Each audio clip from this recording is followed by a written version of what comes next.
Thank you, Mr. President and members.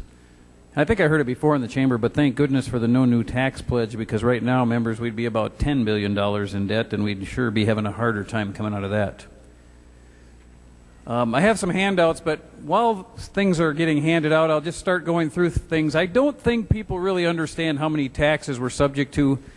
I heard Senator Poggemiller last year say that our parents didn't, or we don't pay as many taxes as our parents do, but in point of fact, we have many more taxing entities that we pay taxes to today than our parents ever dreamed would ever exist in the United States.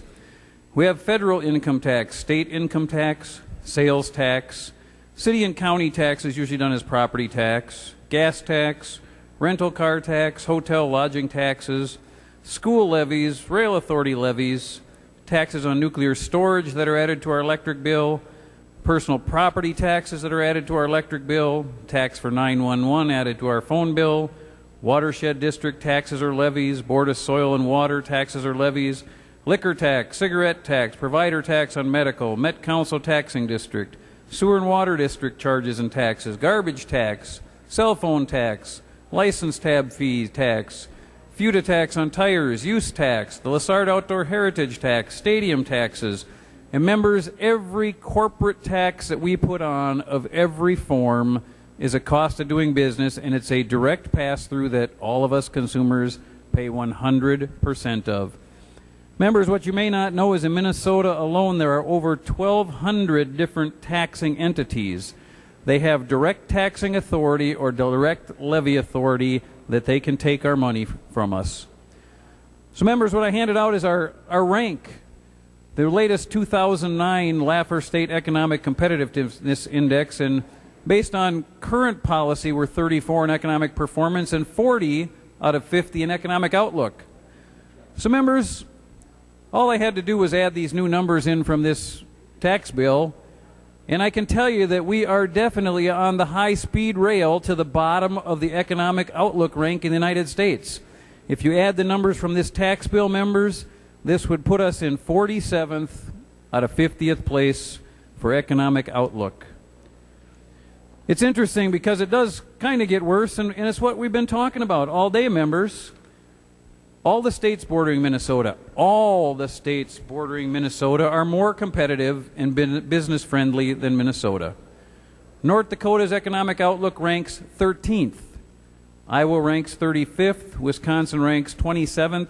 And South Dakota, members, has the 5th best economic outlook in the nation, all surrounding Minnesota. Most of this, members, has been our out-of-control state spending, which is up 124%. We're talking about being in problems. It's no wonder we have problems. Our state spending is up 124% in the last 10 years. You know, when you think about this in terms of business, the business I work for is 25% or 1/4 the size of what it was a year ago. When you don't have the money to pay people, you have to downsize. When the business is not there, you have to downsize. Guess what? A business can't go out and just raise their prices and hope somebody pays it. They can't go out and rob a bank, grab people's wallets on the street in order to make up for money they want to spend, but it sure seems like the state of Minnesota wants to do that.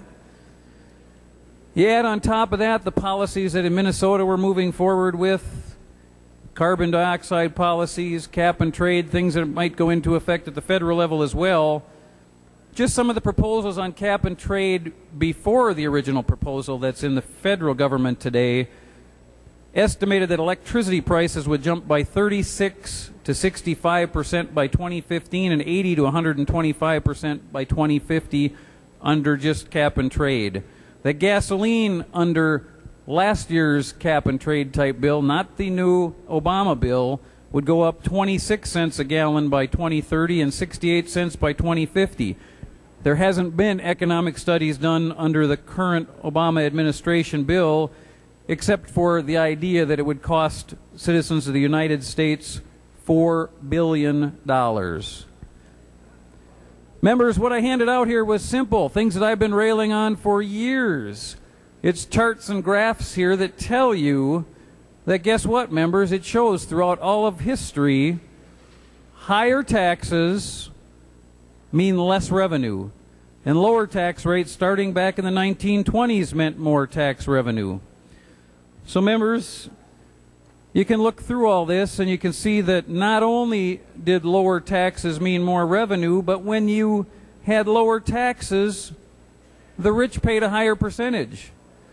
I hear members here telling me all the time they don't want to tax the poor. Well, when you put tax increases across the board, you are certainly raising it in the most regressive way possible. The poorest and the middle class pay huge amounts of their percentage of their income in taxes. So members, I hope you think about this. I hope you look at this. And I will say that in my opinion, it does not take guts to raise taxes. Anybody can raise taxes to try to cover a bill. It takes guts to change the way government does business.